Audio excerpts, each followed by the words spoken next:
Bonjour et bienvenue dans la quotidienne de School TV, l'émission qui vous raconte l'éducation au quotidien. Au sommaire aujourd'hui, vous avez lu, vous avez entendu, peut-être d'ailleurs sur School TV, que l'excès d'écran nuit aux enfants, mais vous ne parvenez pas à les en détacher. Eh bien, Elisabeth Baton-Hervé a une méthode à vous suggérer, et ça tombe bien, elle est l'invitée du Grand Oral. Une anti-sèche, nouvelle formule depuis le début de l'année, on réveille sa culture générale. Cette semaine avec le Seuil Jeunesse, on parle histoire de l'art. Question du jour, combien fallait-il de moutons pour fabriquer un livre au Moyen-Âge? Réponse et explication dans moins de 10 minutes avec Béatrice Fontanelle. Et puis rendez-vous en fin d'émission avec Marie-Olivier. Zoom sur une association créée depuis plus de 20 ans, les Petits Citoyens. La quotidienne de School TV, c'est maintenant. C'est parti, Grand Oral. Elisabeth Baton-Hervé, bonjour. Bonjour. Vous êtes consultante, formatrice, conférencière en éducation à l'image et aux médias numériques et vous publiez chez Nathan Détox numérique, 10 défis pour réussir en famille. C'est un ouvrage à la fois bref, vivant, très opérationnel pour apprendre à se détacher des écrans. On va évidemment rentrer dans les détails, rentrer dans ce qui fait le sucre de votre livre, c'est qu'il donne plein de trucs. Mais déjà, pourquoi c'est essentiel de se détacher des écrans ? Alors écoutez, les écrans aujourd'hui sont conçus pour créer une addiction de toute façon. Les réseaux sociaux numériques, les plateformes, etc. Et même le smartphone en lui-même, le menu, les émoticônes, tout ça fait que le jeune reste sur l'écran. Et parfois le moins jeune. Et parfois le moins jeune. Mais là on parle des jeunes, c'est plus grave pour les jeunes. C'est plus grave pour les jeunes, effectivement. Autrefois, on ne parlait pas de surexposition aux écrans.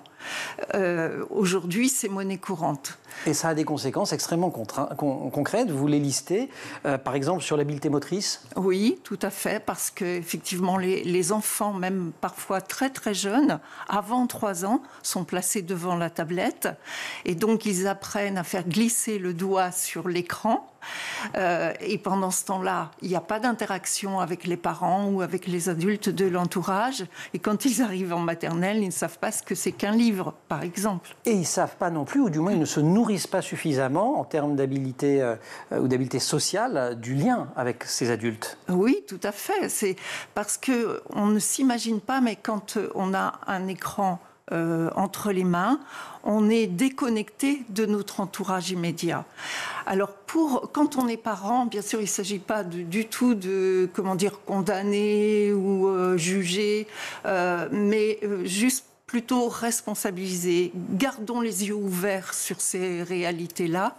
Et donc, ce que je voulais dire, c'est que parfois, c'est une aubaine, quand on est parent, de remettre un écran à un enfant ou de le placer devant la télévision, parce que pendant ce temps-là, on va pouvoir faire à manger tranquillement, on va peut-être se reposer aussi. C'est l'écran tétine ou l'écran doudou, oui, on le disait d'ailleurs autrement, auparavant. Donc, pendant ce temps-là, il n'y a pas de relation sociale. Donc, le langage n'est pas mis en place, puisqu'il n'est pas sollicité, il n'est pas éprouvé. Et on remarque chez les tout-petits, effectivement, quand ils arrivent en primaire, même avant, un retard de langage et des problèmes aussi au niveau motricité fine.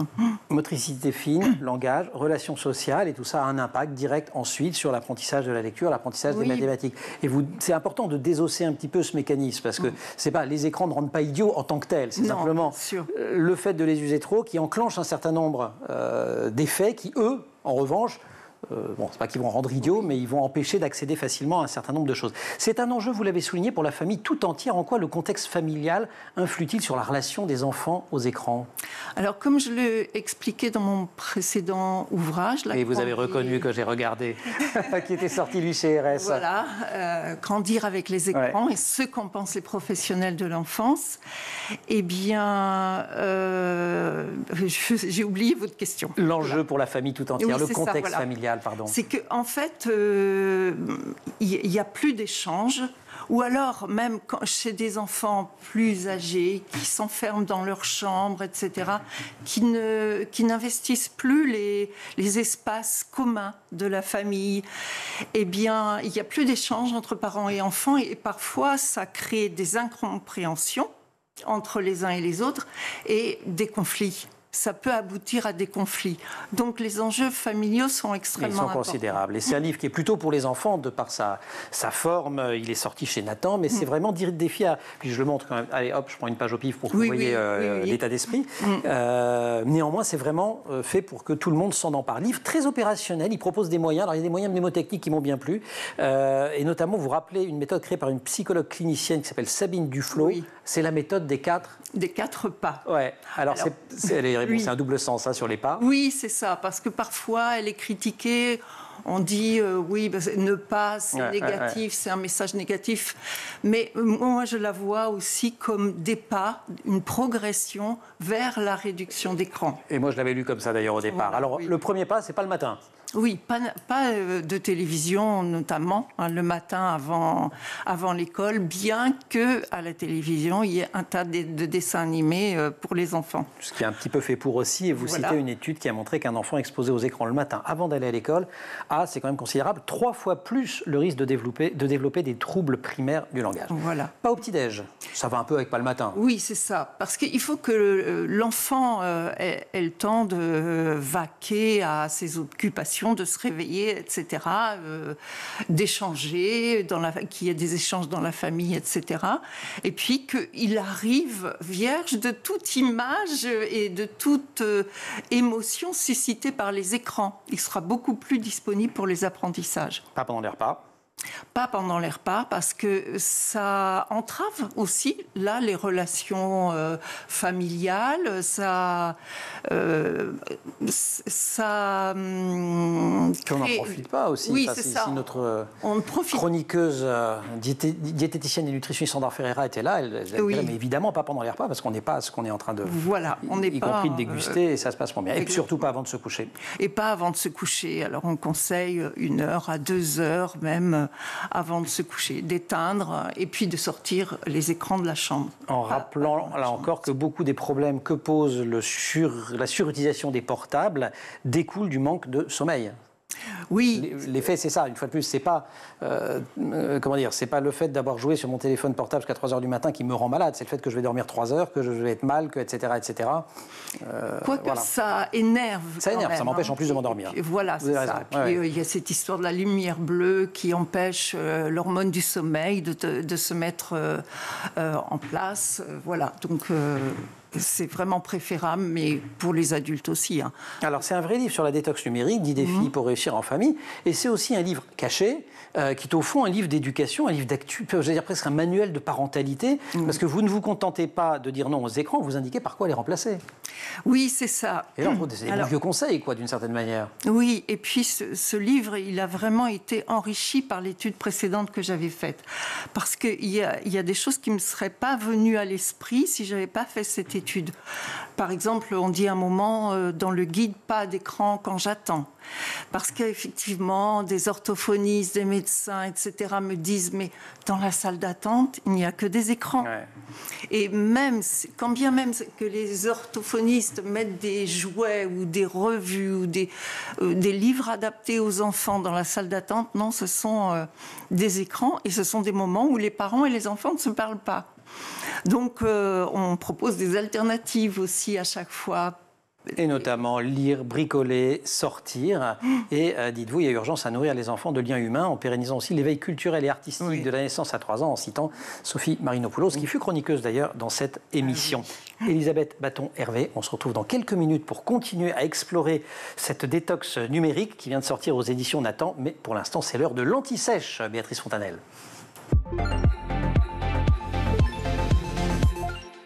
Anti-sèche, nouvelle formule en cette année, on révise notre culture générale. Au programme cette semaine, Histoire de l'art avec le seuil jeunesse. Et la question du jour est, combien fallait-il de moutons pour fabriquer un livre au Moyen-Âge? Béatrice Fontanelle, bonjour. Bonjour. Vous savez combien il aurait fallu de moutons, Elisabeth, pour faire ça au Moyen-Âge? Eh bien non, j'avoue mon inculture. C'est pas une très très grosse Bible, donc peut-être pas autant. Peut-être pas autant que ça. Mais ça Béatrice, je vous présente quand même, qui êtes écrivaine. Vous avez publié des dizaines de romans, de documentaires pour les enfants, beaucoup, pour les adultes aussi. Et vous publiez donc au seuil jeunesse, cette très spectaculaire petite histoire de l'art. Elle fait une centaine de pages, il y a une cinquantaine d'œuvres, sculptures, fresques, mosaïques, enluminures. Je ne peux pas tout citer, hein, il y a plein de registres différents. J'ouvre une page au hasard, comme ça, vous montrer à quel point ça fonctionne bien. D'abord, il y a des très très belles reproductions et paf, un petit texte à côté. C'est simple, c'est poétique, c'est érudit. Oh, alors, merci. bah oui, mais c'est comme ça. Combien il fallait de moutons pour faire un livre? Ça pouvait aller jusqu'à 100 moutons. 100 moutons, donc ça veut dire un travail. Il faut tuer des moutons déjà. Oui, c'est vrai. Ensuite, voilà, les écorcher. Et puis il y avait un travail très précautionneux pour enlever les poils, pour après. Bon, voilà, c'était un travail qui pouvait durer une année, 2 années. Les moines, au Moyen Âge, c'était beaucoup les moines, dans des scriptoriums. Après, il y avait les enluminures, le texte, et tout ça prenait un temps fou, souvent des scriptoriums absolument gelés. Donc, à la fin des livres, quand ils avaient enfin fini, ils mettaient des petites notes personnelles en disant que maintenant je suis... Les moines. Voilà, les moines. À la fin du parchemin, j'en ai marre. Hein. Voilà, beaucoup plus libres que nous, autrices et auteurs aujourd'hui, disant, voilà, je suis content d'avoir fini mon livre, j'ai travaillé une année là-dessus. Ah, et voilà, courbature, j'ai eu trop froid. C'est pour ça d'ailleurs que j'ai remarqué il n'y a pas longtemps qu'il y a beaucoup de chats dans les marges des livres médiévaux, parce que d'une part, comme les livres étaient en peau de mouton ou de veau, les souris les mangeaient. Donc dans les scriptoriums, il y avait beaucoup de chats et je pense qu'il devait aussi s'en servir de bouillotte, un peu comme Churchill avec son chien quand ils avaient si froid l'hiver. Alors, vous venez de prononcer un mot important, le mot d'enluminure. C'est l'âge d'or de l'enluminure. Il y en a plusieurs dans le livre. On peut en commenter deux. Il y a celle-ci, avec une cerise. C'est assez extraordinaire, ça. On dirait presque, c'est là qu'on voit, on imagine parfois. Là, moi, je reproduis l'enluminure. Elle est parfois beaucoup plus petite, voire 4 fois plus petite. Donc, on a vraiment agrandi pour qu'on puisse voir tous les détails. La porte ouverte, des petites plantes qui poussent sur le côté. Et en effet, à l'intérieur de cette majuscule, deux cerises qui on dirait vraiment en relief, avec un reflet blanc. Et il faut savoir qu'ils avaient des poils, alors des poils d'écureuil, de martre, etc., etc. Et parfois des poils, des pinceaux à 2 poils. Des pinceaux à 2 poils. Poils. Voilà. Tellement c'était fin. Voilà. L'art de l'enluminure. Et il y en a un autre qui fait référence à ces enluminures. Alors, ils ont un point commun les deux. C'est que le premier qu'on a vu, c'était extrait d'un ouvrage de Boccace, le livre des claires et nobles femmes, l'encyclopédie des femmes par Boccace. Et là, il y a une dame artiste qui exécute son autoportrait. Oui, j'ai une passion pour cette enluminure qui représente une grande artiste grecque antique qui était connue, paraît-il, même dans Pline l'Ancien, je crois, reconnaît qu'elle était plutôt plus douée et qu'elle réalisait les œuvres plus rapidement que les hommes, mais que malgré tout, quand même, les hommes sont quand même supérieurs. Et du coup, j'ai découvert que Boccace avait écrit des textes affreusement misogynes, mais vraiment on croit que c'est l'ami des femmes, parce qu'il a documenté le travail des artistes femmes. Voilà, c'est le premier à avoir fait ce qu'on reproche à tout le monde de n'avoir jamais fait. Voilà, mais quand même. En fait, c'est le bonhomme. Voilà. Mais là, ce qui est merveilleux, c'est que on peut, grâce à Google Art Project, on peut sur ces œuvres que j'ai représentées, on peut zoomer, et du coup voir des petits détails. Les détails. Voilà, la petite palette, la façon dont elle a posé les pinceaux sur un support, le fait qu'il y ait des pigments dans une coquille d'huître. Voilà. Donc du coup, avec les enfants, on peut s'amuser à fureter, à faire le Sherlock Holmes. Voilà, il y a sur sa chaise, il y a des petits chiens. C'est vraiment... Moi, je trouve ça très, très amusant de pouvoir aller regarder des détails en très agrandi. Donc, en fait, on fait les deux. On achète la petite histoire de l'art qui va sortir au Seuil Jeunesse sous la plume de Béatrice Fontanelle et on se connecte en même temps sur le Google Art Project. Et là, paf, on zoome. Et il y a des indications dans le livre. On vous retrouve, je le signale aussi, Béatrice, en podcast. Vous avez réalisé des promenades imaginaires au musée de l'Orangerie ou au musée d'Orsay. Et puis surtout, on se retrouve demain pour répondre à une nouvelle question. Qu'appelle-t-on une peinture de genre? Grand oral, la suite, la détox numérique. Alors, Elisabeth Bertrand, pour aider ces enfants, on peut aussi essayer d'être un petit peu observateur. Il y a des signes physiques qui peuvent nous alerter quand le temps passé devant un écran est excessif. Oui. Parce qu'on ne sait pas toujours, ils se planquent quand même pour faire des choses. Oui, mais en fait, quand ils sont devant un écran, s'ils y passent trop de temps, il y a des signes qui révèlent le trop d'écran. Ils bâillent, ils fatiguent, ils ont les yeux qui piquent, donc ils vont un peu se frotter les yeux, et puis ils commencent à s'énerver. Donc déjà, si on est attentif à ces signes-là, ça va constituer une alerte pour essayer de passer à autre chose. Il y a un point qui m'intéresse aussi dans votre ouvrage, c'est que adolescents, certains d'entre nous, moi par exemple, passer des heures au téléphone avec leurs copains, en quoi passer des heures sur Instagram ou sur TikTok, c'est différent ? Alors oui, c'est très différent, et c'est notamment Tristan Harris, qui est un ancien de Google, un repenti entre guillemets, qui dit que effectivement autrefois on pouvait, même moi quand j'étais adolescente, je passais beaucoup de temps avec mes amis que j'avais vus pourtant bah oui, on se quittait à la sortie du collège, il fallait rentrer à la maison pour téléphoner parce que le téléphone était filaire. Exactement. Et où on s'appelait. Mais la différence, c'est que aujourd'hui, il y a un tas d'ingénieurs qui connaissent parfaitement la psychologie adolescente et qui vont suivre et du coup concevoir des outils pour aller dans le sens de ces adolescents et pour récolter les données qui les concernent. Ouais, vous dites qu'il n'y avait pas à l'époque 200 ingénieurs derrière l'écran qui connaissent parfaitement la psychologie des ados et font tout pour les rendre accros à l'application. Vous proposez un certain nombre d'outils pratiques, je l'ai dit. Alors il y avait les 4 pas, on a vu. Il y a le contrat écran. Oui, alors le contrat écran, ça existait un petit peu avant avec la télévision. Je sais que chez nous, on l'avait fait, même si à l'époque, je ne me préoccupais pas de ces questions-là particulièrement. Alors, c'est un contrat qu'on passe en famille et qui donne des limites dans le temps, dans l'espace et qui est contracté par les parents et les enfants et qui va être un support justement pour gérer au mieux ces écrans dans l'univers familial. Je surligne ce que vous venez de dire, les enfants et les parents. C'est-à-dire que si les parents ne donnent pas d'exemple, au fond, pas dire que ça ne sert à rien, mais... Oui, c'est vrai que l'attitude du parent doit être exemplaire dans le domaine des écrans. Ça veut dire que le parent également, s'il est appelé pendant le repas, il va reporter la réponse à l'appel à un autre moment. Le moment privilégié, c'est le moment du repas. Il y a un tas de... Bon, dans la maison aussi. En fait, j'explique aussi que le cerveau n'est pas aussi multitâche qu'on l'a dit à un moment donné. Et que, il ne l'est même pas du tout, voilà, en fait. Si le parent est occupé à répondre au téléphone ou à répondre à un mail, il ne saura pas répondre à l'appel de son enfant. Donc voilà, c'est l'attitude parentale, elle est aussi très importante. Dans un précédent ouvrage dont on a parlé, qui est sorti chez Erez, vous proposiez une généalogie des écrans en 4 grandes étapes. La première, c'était 97-99, les promesses de la micro-informatique comme outil d'apprentissage. Oui. Il y a eu quand même de grands espoirs, et qui continuent aujourd'hui avec tout le développement des EdTech. On en parle énormément sur cette chaîne, notamment dans l'École du Futur avec Philippine Dolbeau. Il y a quand même un tas de trucs très chouettes. Oui, tout à fait. Effectivement, les écrans numériques peuvent être, comme on le disait de la télévision, une fenêtre ouverte sur le monde. Ça dépend de ce qu'on regarde et ça dépend combien de temps on le regarde et si on est en train de s'abrutir avec des bêtises ou bien de se cultiver et de rester éveillé. Mais en même temps, quand on dit c'est pas la technologie qui est à mettre en cause, c'est l'usage qu'on en fait, il faut quand même remettre en perspective de quel usage on parle, parce qu'il y a un usage en amont de tous ces grands, de la Silicon Valley, de tous les géants du web, qui, eux, en font un certain usage à titre surtout de profit. Mercantile, oui, ils veulent gagner de l'argent. Ouais.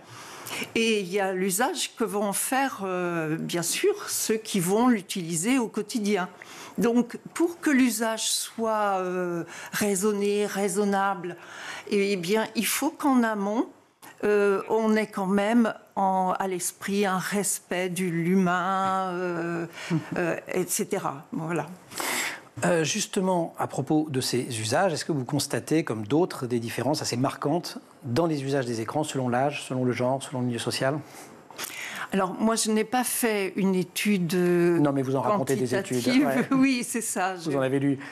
Oui, alors, c'est vrai que quand on est sociologue, on dit, on voit, on observe des différences d'usage.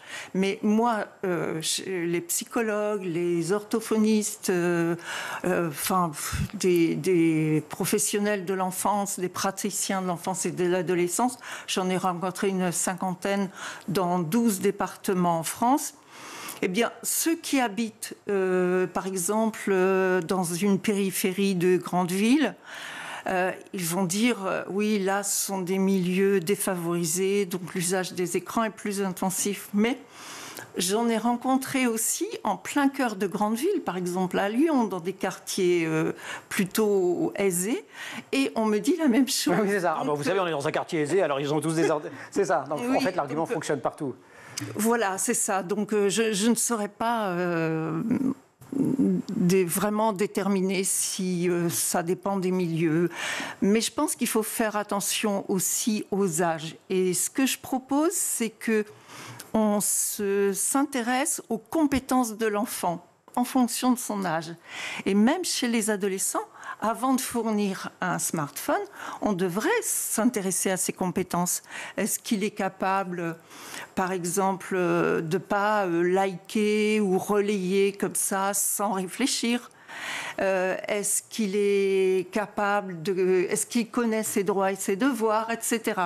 Donc, avant de mettre un écran entre les mains d'un enfant, quel que soit son âge, on se préoccupe de ses compétences. Et si mes souvenirs sont bons, je crois que vous proposez des questions à poser pour les 3 ans. C'est ça ou j'ai rêvé en vous lisant ? En disant 3 ans, c'est évidemment c'est l'âge avant lequel on va d'écran. Mais en fait, la question, c'est même pas 3 ans, c'est de se poser un certain nombre de questions à ce moment-là de l'histoire et vous les proposez dans le bouquin, si je me souviens bien. Oui, c'est ça. Voilà. Ma mémoire ne me trompe pas. Comme il est écrit... mettre un enfant devant un écran, ça suppose qu'on est les compétences. Pour être prêt de regarder un écran, il faut cocher quelques cases au préalable. Voilà, c'est ça. Vous voyez, je l'ai appris par cœur, votre bouquin, je sais. Finalement, à quelles conditions, selon vous, les écrans peuvent constituer une opportunité pour les enfants ? Alors, je pense que dans le cadre scolaire... Ouais. Mais quand il y a vraiment une bonne cohérence avec les parents pour que ça se passe bien et à l'école et à la maison. Ensuite, quand les écrans sont remis entre les mains des enfants en fonction de leurs compétences et de leur âge. Et puis ensuite, il faut vraiment qu'il y ait toujours du dialogue entre parents et enfants. En fait, il faut essayer ce qui n'est pas forcément évident. On va être sympa avec les parents quand même. Il faut ne jamais renoncer à son rôle d'éducateur, même face à ça. Et l'ennemi est quand même... costaud. Voilà, c'est ça. C'est pas évident. Évidemment, quand je dis l'ennemi, je pense pas aux enfants, ni aux adolescents. Je pense à ce que vous avez décrit en début d'entretien sur cette capacité de tous ces outils à créer des phénomènes d'addiction. Elisabeth Baton-Hervé, merci beaucoup. 10 jours pour changer, c'est une collection des éditions Nathan et elle consacre donc un opus à la détox numérique, 10 défis pour réussir en famille et on peut le lire et le méditer. Cours particulier, c'est notre rendez-vous hebdomadaire avec Marie-Olivier. Elle nous parle aujourd'hui d'une assoce qui a été créée il y a plus de 20 ans et qui est toujours aussi formidable, les Petits Citoyens. Et comme chaque semaine, notre rendez-vous avec Marie-Olivier. Marie, bonjour. Bonjour Emmanuel. Pour un cours particulier dédié aujourd'hui à une association qui existe depuis plus de 20 ans, les Petits Citoyens. Exactement, les Petits Citoyens fait partie du programme de la fédération Léo Lagrange. Enfin, c'est un des programmes. Cette fédération a été fondée dans les années 50 par Pierre Mauroy. Et elle est vraiment actrice de l'économie sociale et elle œuvre pour l'éducation populaire dans les champs de la petite enfance, de l'animation et de la formation. La fondation Léo Lagrange est reconnue... La fédération, est reconnue d'utilité publique et elle vient en complément des activités de l'éducation nationale. Depuis 2001, les Petits Citoyens sont aussi reconnus par l'éducation nationale pour la qualité de leur contenu pédagogique, puisqu'ils bénéficient de l'agrément de l'éducation nationale. Que propose donc ce programme des Petits Citoyens ? Alors en fait, ils ont un but, c'est de faire en sorte que les enfants de 7 à 11 ans deviennent des citoyens actifs dès le plus jeune âge, en passant par des outils pédagogiques de sensibilisation et de médiation. Les Petits Citoyens ont 3 grands axes de travail. D'abord, sensibiliser à la citoyenneté et aux enjeux sociétaux.